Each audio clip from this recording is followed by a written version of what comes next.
for 1.5 miles.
In other news, it's another day of strikes in the capital with no tube lines running. MLBC's Rachel Venables at the picket line in Neasden.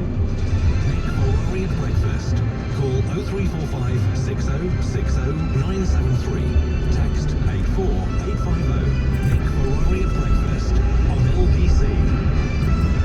the pictures are heartbreaking, notwithstanding the horrors that Ukrainians are enduring at the moment, and all our hearts go out to them. To see a group of bewildered primary school children behind bars in Russia, some of them still clutching the flowers that they sought to lay at a demonstration against the war, to see those pictures breaks your heart. And then go to lbc.co.uk to see the video of a grandmother being admittedly not dragged away, the soldiers at least treat her with a degree of respect, a woman who survived the Second World War being arrested. Her crime, holding up banners. I obviously don't know what they say, but clearly the messages that are written on them are anti-war messages. So these young men drag away a grandmother, again not forcibly, because she protests. Not only has he lost the world, he's now lost Russia, I would suggest, Vladimir Putin. He is nothing but a war criminal who now has primary school children and grandmothers arrested. How long can this go on? Let's get the latest on the story. LBC's political editor, Theo. It is now 1 week since Vladimir Putin launched Russia's invasion of Ukraine. We're seeing strikes against residential tower blocks of civilians and reports of targeting of schools and hospitals. Meanwhile, Ukraine's leaders have accused the Russian president of committing genocide in their country. In the House of Commons, in front of Ukraine's ambassador to the UK, Vadim Prystaiko, who was watching from the gallery, the SNP's Ian Blackford put it to Boris Johnson that Russian forces were guilty of war crimes. Vladimir Putin is a war criminal, and one day soon, Putin must face justice in The Hague. Mr. Speaker, to prosecute Putin and his regime, the full range of war crime charges need to be used, including the crime of aggression by a state. Until yesterday, the Prime Minister had not said on the record that Putin had committed war crimes, but yesterday that changed. What we have seen already. In a quarter of a mile, keep right to continue towards Tons Lane, A355. They've been dropping on innocent civilians, Mr. Speaker, in my view, already fully qualifies as a war crime. And I know that the ICC prosecutor is already investigating. I'm sure the whole House will support that. Now, as you heard from the PM there, he is talking about the use of bombs and missiles used Keep right. as evidence of war crimes, and there have been reports that Russia has used cluster bombs against Ukraine's civilian population. Ukraine's ambassador to the United Nations, Sergei Kalistya, said Russia's invasion had turned into a genocide. It's already clear that the goal of Russia is not an occupation only. It is genocide. On 7th and 8th of March 2022, the International Court of Justice will hold public hearings in the case concerning allegations of genocide under the Convention on the Prevention and Punishment of the Crime of Genocide. Now, those comments came as the chief prosecutor to the International Criminal Court in The Hague announced he had launched an investigation into possible war crimes. In an exclusive interview with LBC, the Justice Secretary Dominic Raab said Putin and his military commanders would face justice if they had done so. In a quarter of a mile, at the roundabout, take the first exit onto the M4 slip road to London, Heathrow Airport. In Ukraine, face the risk of prosecution for war crimes, as does President Putin, for anything that they do that contravenes the laws of war, and we will support the International Criminal Court, the Ukrainians and the UN in providing the technical as well as the political support to make sure that we can achieve that. In the UK, there will be no tolerance, there will be no impunity for egregious war crimes in Ukraine. Dominic Raab concluding Theo Usherwood's report. Let's go straight to Ukraine now, and indeed to Kyiv. Ina Sovson is a Ukrainian MP and indeed served as the country's education minister. In a quarter of a mile, merge onto M4. What is the situation as you understand it in your city this morning? And good morning to you. Good morning to you. Well, the situation is pretty much as it was the night before. We did hear some explosions over the city, but that appears to be our counter-air defense systems working. Other than that, the city is rather quiet. So there are not many people on the streets. We are on the curfew, so people just go out during the daytime when the curfew is up, and they can go buy some food, some basic supplies. So other than that, the situation in Kyiv is rather stable. Continue on M4 for 5 miles. My native city is just devastating. Reading the news from Kharkiv, I'm getting messages from my former classmates, my teachers at school. It's just terrifying. He's basically just destroying the city. He's turning it into Aleppo in the middle of Europe in the 21st century. I just can't believe that happening. I saw bombs exploding like 5 minutes walk from my school. I saw Putin shelling the area where I grew up. And I believe there are multiple casualties among civilians. I don't know the exact number. We do know that there are casualties among children. As of yesterday morning, the number of casualties among children was over 20, 21 or 22, waiting to be confirmed. But then there are other casualties, there are other victims. I've read the story yesterday of twins born in a bunker in Kharkiv, and they were born the night before. And yesterday, both of their parents were killed in another bombardment.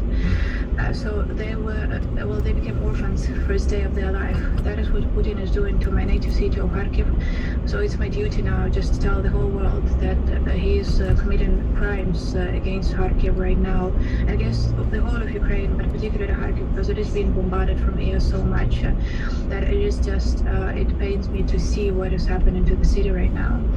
Clearly you are in no doubt that the man is a war criminal. Can you give us any idea? We understand there is a convoy, a lengthy convoy, around 20 miles from where you're talking to me now of Russia. Do we know why it has been stalled there for 2 or 3 days? Yeah, we did hear about that convoy 3 days ago, I think, first time. So that appears to be, first of all, it does not seem to be the tank convoy. The majority of vehicles there appear to be supply vehicles with gas, food, for ammunition for the soldiers. So it cannot really attack, and it doesn't seem to be able to proceed just because all the major all the major roads leading to the city have been blocked by the Ukrainian army from all sides. So it's basically impossible to enter the city. I was driving around yesterday or the day before. There are just so many checkpoints, and then there are like infrastructure set not to make sure that no one can enter the city. So it appears that they are just stuck there, which is good because they were bringing supplies to other troops which are wandering around the city in the different directions, like northeast and northwest. They do try to enter, but it appears they will run out of supplies. They will run out of gas, which would be good because that would mean they will just Ukrainian army will be able to kick them out of the Kyiv region. Might I ask you, what do you think the world should be doing? Yes, of course. What we ask in the world to do are three things. First of all, please continue to support our army. We are extremely grateful to the United Kingdom for all the support provided. Trust me, all of it is being put to good use. Any other support to our army that can be provided is extremely helpful. Second big thing we're asking for is full trade embargo with Russia. We do need to make sure that Russia cannot sustain this war economically. They need to run out of money so that they will not be able to pay their soldiers to buy a single bullet with which they would be killing Ukrainian population. And the third thing we are asking for, and I know it's a contested question, including over there in the UK, is establishing a no-fly zone. I know it is a complicated issue, but we are still asking for that for humanitarian reasons. And lastly on that, I hear what you say, but I don't need to tell you, sadly, that much of the damage that's done in Ukraine is with the artillery that is there. It would actually have no effect, because we understand it's not that much aircraft, it's more the shelling from Russian artillery. Would you accept that, you know? We would accept. We do know how to fight the artillery, and actually we did destroy a lot of the artillery in the last couple of days, but the bombs coming from air, the bombs coming from missile launches, the bombs coming from aircraft are the most terrifying, and that is something that we need protection from. I'm very grateful for your time. Let's speak again. I wish you a safe day today in Asovsk, and thank you. You're a Ukrainian MP and you served as the country's education minister until relatively recently, 14 after 7. Now to Fabrice Pothier, who's former head of policy planning at NATO under former Secretary General Anders Rasmussen and Jens Stoltenberg, now Chief Strategy Officer at Rasmussen Global. The case seems to be well made, but let me ask you, do you consider that Vladimir Putin is behaving in the way of a war criminal? Good morning. There's a stalled vehicle ahead. Of the sign, and I think the important thing is the rest of the world, or almost the rest of the world, agrees with that. If you look at the number of countries who have voted in favor of the UN resolution yesterday, this is completely overwhelming. And this is not Putin versus the West or Putin versus NATO, this is Putin versus the world. And I think it's very compelling. But not on the ground, of course, Monsieur Pothier. It's Putin versus Ukraine. You're right, and this is where, you know, I think we need to do more than what we're doing now in terms of providing military gear to the Ukrainian forces. I think we can have a more indirect way of putting pressure on the Putin military machine by, for example, closing the Baltic and the Black Seas. I agree with you.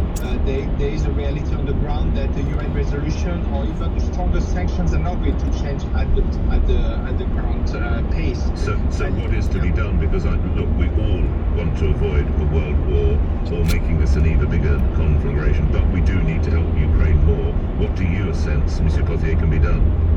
Well, like I said, I think we need to provide more gear more quickly to the Ukraine forces for them to defend their cities, especially Kiev. So that's the first thing. We need to accelerate the pace and amplify. I'm in touch with people in Ukraine on an everyday basis, and they're asking me for really basic things.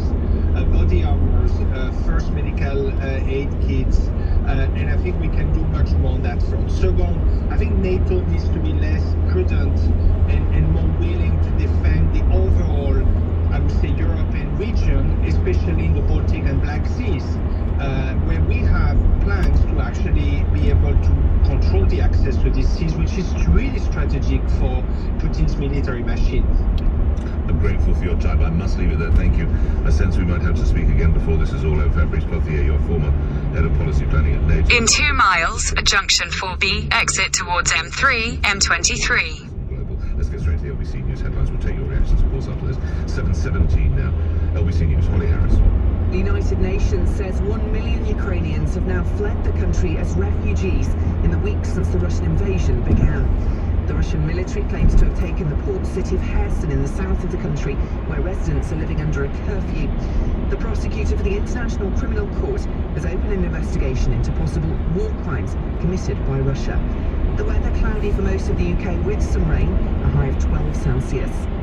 LBC Travel, I'm Joanne Webb on the Underground. The Central Line can run to and from White City to both Ealing Broadway and West Ruislip. There's also Central Line trains running between Leytonstone and Loughton and between Newbury Park and Leytonstone via Hainault, but all the other tube lines are suspended. London Overground services are running, but lots of stations are closed, especially on the Euston to Watford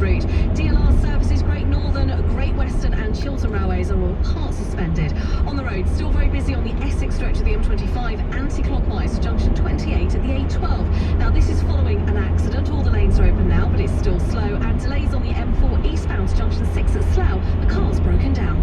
This is LBC.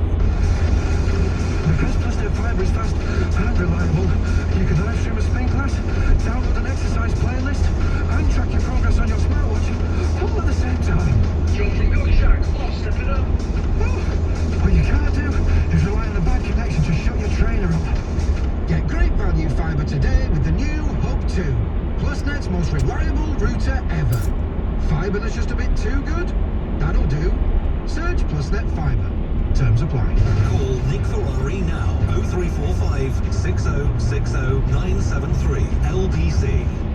This is the new way to sell your car from home. This In a quarter of a mile at junction 4B, exit towards M3, M23. meaning you could get more than you expected for your old car. And once you've found the perfect price, you can sit back and relax. We'll pick your car up from home for free. It really is that simple. Get your quote and get started at motorway.co.uk. This is the way. This is the Exit at junction 4B, then keep right at the fork. You could hide it in a hedge or sneak it in a skip. Maybe cloak it with some cones or outfox us with a fence. You might try to cover it, smother it, bury it in sticks, park it down the lane, tuck it down the drain, stash it in a bus stop, paint it like a mountain top. But whatever you try, you will always find that cars are hard to hide. Keep right at the fork. So don't risk it. Tax it with DVLA at gov.uk/DVLA/taxit. With experience behind you, the hard Continue on M25 south for 1.5 miles. that perfect note. And why Sterling Ackroyd can sell or let your property for an outstanding price. Our unique knowledge means we know exactly what buyers and renters in London and the South East want. So profit from our experience and book your free valuation now at sterlingackroyd.com. Sterling Ackroyd. Experience behind us. Picture this. You've woken up, daylight is streaming through closed curtains. You look at the clock, 7 a.m. And then you remember, it's Sunday. It feels so good. Know what else feels so good? Knowing that Pension B combined your old pensions into one simple online plan, used by almost 100,000 savers across the UK. Be pension competent. Download the app or visit pensionb.com today. Authorised and regulated by the Financial Conduct Authority. Capital at risk. Hi, I'm Dr. Nikki Kanani, GP and Medical Director of Primary Care in England. COVID-19 is still with us, so it's important that 12 to 15-year-olds can now get a second COVID-19 vaccine. Vaccines give your children the best possible protection against... In half a mile at junction 14, use the left 2 lanes to take the A3113 exit to Heathrow Airport. Book online or find your nearest walk-in centre at nhs.uk/COVID vaccination. Nick Ferrari at breakfast on LBC. Call 03. Use the left 2 lanes to exit at junction 14, then keep right. 7:21, when we were setting up this hour, I thought the question would be, is Vladimir Putin a war criminal? There's no debate about it, is there? Keep right. Is how he is to be prosecuted. We'll take your calls on it anyway in just a moment. Mike, I want to speak to you. You're in Germany. I think you've just been to Ukraine. I want to hear your story. Continue for half a mile. Front pages of the newspapers. First city falls to Russians is, as I've already told you, that's the front page of the Daily Telegraph. Russians batter Ukrainian cities is the front page of the Financial Times. The Times. In half a mile at the roundabout, take the first exit onto Airport Way, A3113. About 90 miles west of Kiev. It's also very much the theme for the front page of the LBC website. Huge explosions rock in Ukrainian capital. We have again that very useful map which shows you how, albeit slowly, but regrettably, the Russian troops under Putin appear to be advancing. Russia wants to erase us, warns Ukraine's president, is the front page of The Guardian. Their finest hour is the Metro with a picture of President Zelensky in his government headquarters in Kyiv. None of the papers go with the story that babies are being murdered. That was a tragic story we heard from the Ukrainian MP there, which is that twins were born and their parents now have been killed in a bombardment. So twins, I don't know, boys, girls, whatever they are, twin children, now wake up on their second day on the planet and their parents are dead. They've been made orphans by Putin's bombing. Just never let that go. Putin's bombing. The children aspect is the front page of the Eye. Welcome to Hell, with It's the front page of the Daily Mirror with a dad holding up his newborn baby. The Daily Mirror saying, for his sake, for his future, obviously the baby's little boy, stop. For the Sun, they go with the fact that Roman Abramovich will... In a quarter of a mile, at the roundabout, take the second exit onto Southern Perimeter Road. Finance lecturer. We'll get details on that from him in a few moments' time. The Daily Express picks up a line that I've mentioned already. Even Putin's soldiers don't want war, and there is the picture of a Russian soldier who's been taken captive, sobbing in front of the cameras. I don't say that with any relish. My heart goes out to that bloke as well. He says he was told it was a peacekeeping mission, and knowing how Putin behaves is probably true. And someone else who's shedding tears for Ukraine is Camilla, or the Duchess of Cornwall. It's Camilla's anguished tears for the front page of the Daily Mail. Exit the roundabout onto Southern Perimeter Road. A visit to the Ukrainian Catholic Cathedral in London yesterday. Of course, that was the cathedral that Boris... In 300 yards, at Western Perimeter Road roundabout, take the second exit and stay on Southern Perimeter Road. Is in Germany. Whereabouts in Germany are you? And you've come back from Ukraine, I understand. Why? Good morning, sir. Morning. Yeah, I'm at Wardenburg, just travelling back to the UK. I took some supplies down right, to give to the refugees.